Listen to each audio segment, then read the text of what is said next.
j'imagine que vous n'étiez pas au courant, mais il y a 2 enfants qui ont été tués et 17 autres grièvement blessés dans un attentat à Minneapolis aux États-Unis par un homme qui se prenait pour une femme. À la rigueur, on pourrait considérer que c'est un fou comme un autre. Ça peut arriver, voilà, c'est terrible, mais des fous, il y en a toujours eu, il y en aura toujours. Mais là, en fait, le truc, c'est que ça s'inscrit dans un contexte où la communauté trans est en train de se radicaliser de façon extrêmement violente. Il y a littéralement aux États-Unis des milices de personnes trans qui appellent à tuer, qui appellent à la violence pour faire passer leurs droits de force. C'est du terrorisme, en fait. Et ce qui me rend ouf, c'est que là encore, parce que c'est des catholiques, et ben on s'en fiche. Voilà, le mec avait des propos anti-catholiques, il a fait une vidéo où il diffusait tout son arsenal, c'est juste terrifiant. Sur son arsenal, il y avait des inscriptions anti-catholiques, antisémites, anti-Trump. Ça vous dit rien, ce combo? On voit à peu près d'où ça vient, hein, fameux antifasciste, hein. Mais là en plus c'est des catholiques, donc tout le monde s'en fiche en fait. Quand c'est George Floyd, on a le maire de Minneapolis qui va s'agenouiller devant son cercueil, se mettre en larmes, etc.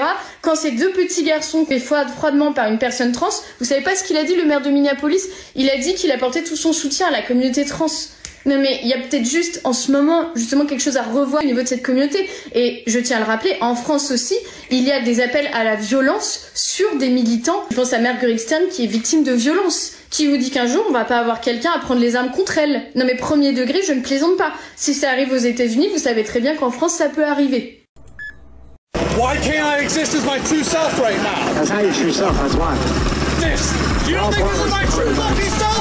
What the fuck is your true self? You fucking ignorant piece of shit! Is your true self being a little fucking pussy? Ce gars-là n'est pas normal. Trans people belong here! We need trans people! We love trans people! Trans people belong here! We need trans people! We love trans people! Bonjour à tous, c'est extraordinaire. Donald Trump reçoit pendant 3 heures Bill Gates, cette semaine à la Maison Blanche, et dès le lendemain, même quelques heures après, c'est un véritable coup de filet dans les milieux mondialistes, avec ce symbole très fort des Soros, père et fils, mais pas que du tout. Vous allez voir notamment tout le secteur de l'industrie pharmaceutique de Big Pharma qui est touché, et pas que non plus. Je vais vous expliquer ce qui se passe, coup de filet en fait dans l'état profond. Concret, massif. Au moment, c'est une synchronicité parfaite, on ne sait pas très bien ce qu'ils se sont dit, Trump a convoqué à la Maison Blanche Bill Gates. Donc vous savez, les implications multiples et variées et dramatiques dans le système mondialiste. On va voir tout cela ensemble dans cette vidéo, c'est très important. Poutine vient de dévoiler le plan de Macron et de Zelensky au monde entier et ça sent pas bon pour les Français. Le président français souhaite impérativement rentrer en guerre avec la Russie dans le but de rester au pouvoir après 2027. C'est ce que Macron et les dirigeants de l'Union européenne veulent faire. Prolonger indûment leur pouvoir sans élection, prouvant que nos démocraties sont une illusion. Poutine déclare qu'un paquet de décisions doit être pris par le Conseil constitutionnel. Mais aujourd'hui, on le sait très bien, Zelensky est une fraude. Il a massacré l'intégralité des habitants de l'Ukraine pour rester président. Le jour où la guerre s'arrête, il n'est plus là et pourrait même être tué. Poutine refuse de signer des traités de paix avec un président qu'il juge illégitime. Macron, poussant pour encadrer la frontière russe avec des troupes de l'OTAN, risque de provoquer un incident direct, nous entraînant en guerre. Il utilise le narratif d'une Russie menaçante, une guerre pour l'instant cybernétique, mais qui peut déraper du jour au lendemain. C'est le scénario que préparent les élites européennes pour se maintenir au pouvoir en supprimant la souveraineté populaire. Ils instrumentalisent un conflit externe pour justifier des mesures autoritaires en interne.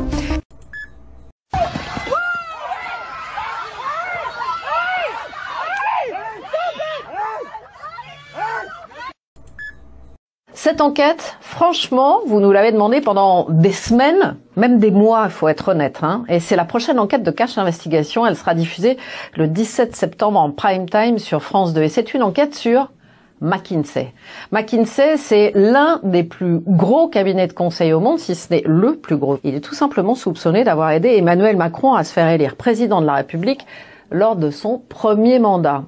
Qu'est-ce qu'on soupçonne? Qu'il y aurait eu des réunions, des rapports, du travail fourni gratuitement par des membres de McKinsey pour Emmanuel Macron au moment où il était candidat. En échange de quoi? On se demande évidemment, et on se dit que peut-être si McKinsey a investi sur Emmanuel Macron, c'est en espérant ensuite avoir des contrats avec l'État français. Et pour ça, il faut réunir des documents confidentiels, des témoignages inédits, et c'est exactement ce qu'a fait Donatien Lemaître. Il a travaillé pendant plus d'1 an sur cette enquête pour Cash Investigation, et c'est d'autant plus intéressant que le rapport d'enquête du Sénat a prouvé que McKinsey n'avait pas payé d'impôts sur les sociétés en France pendant plusieurs années, alors que tous les autres cabinets de conseil qui travaillent en France en avaient payé. Intéressant, non? Eh ben moi, je suis allée interroger la dirigeante de McKinsey en France.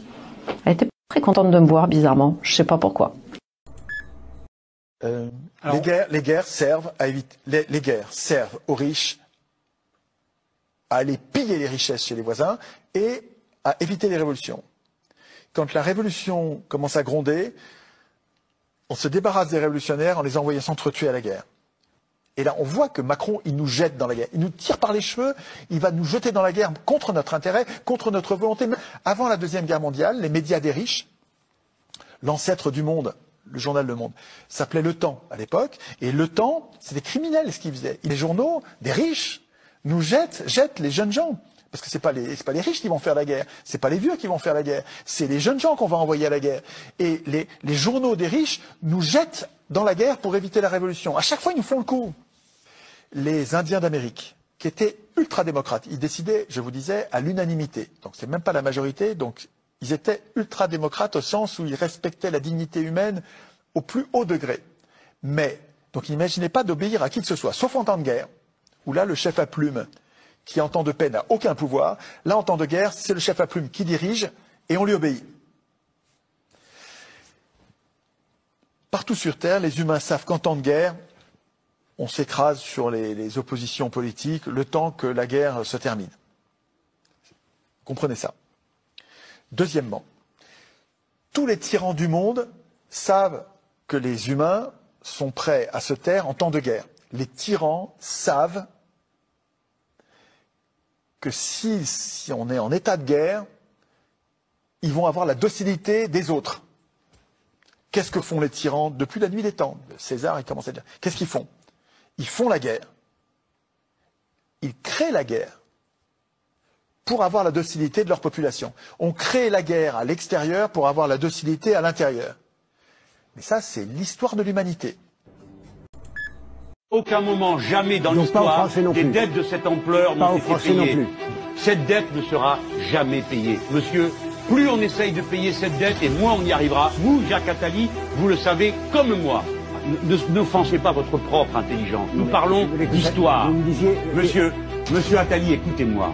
Il y a que de quelle manière peut-on solder une dette de cette importance? Par la croissance, par la guerre, par l'inflation. Voilà. Voilà les trois façons. Et vous oubliez un cas. C'est curieux, vous ne l'avez pas prévu. Remboursé.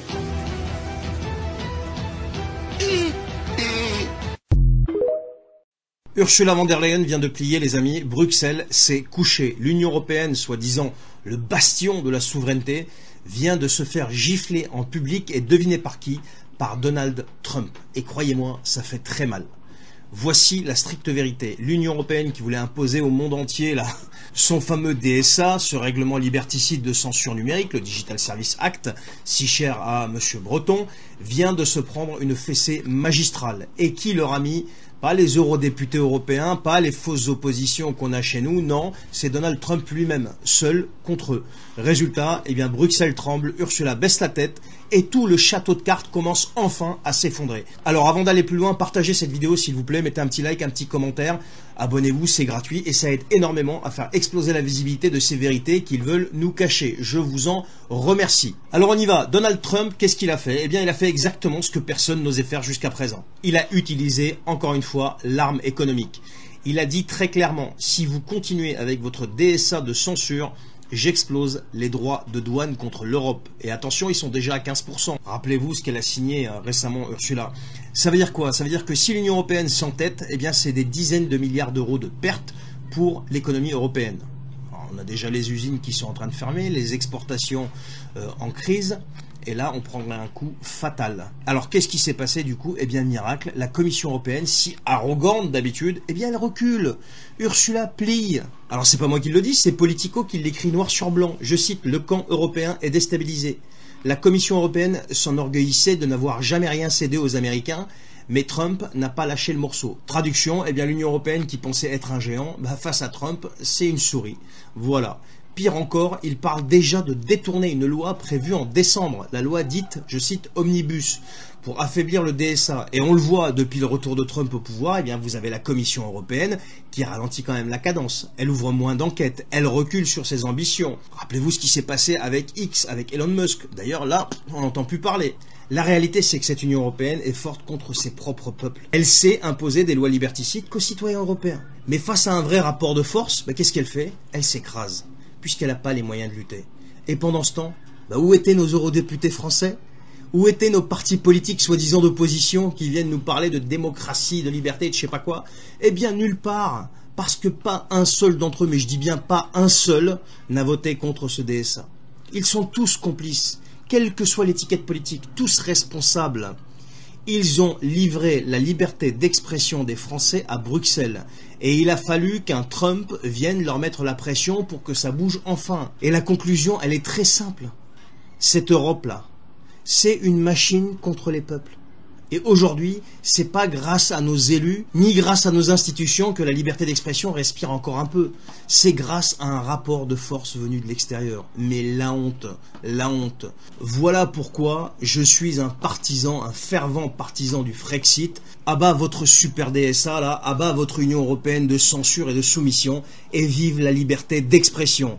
Et là, en plus, Thierry Breton, au moment où je vous parle, il est convoqué à Washington pour aller répondre de ce DSA. Alors c'est jouissif, bien sûr, mais ce qui est malheureux, c'est que ce soit l'extérieur qui vienne, justement, défendre cette liberté d'expression. Même s'il y en a qui pensent que Trump ne voit que ses intérêts, moi aussi je le pense, mais en attendant, le fait qu'il agisse comme ça nous fait aussi du bien, pourvu que ça dure. Je vous souhaite une bonne journée.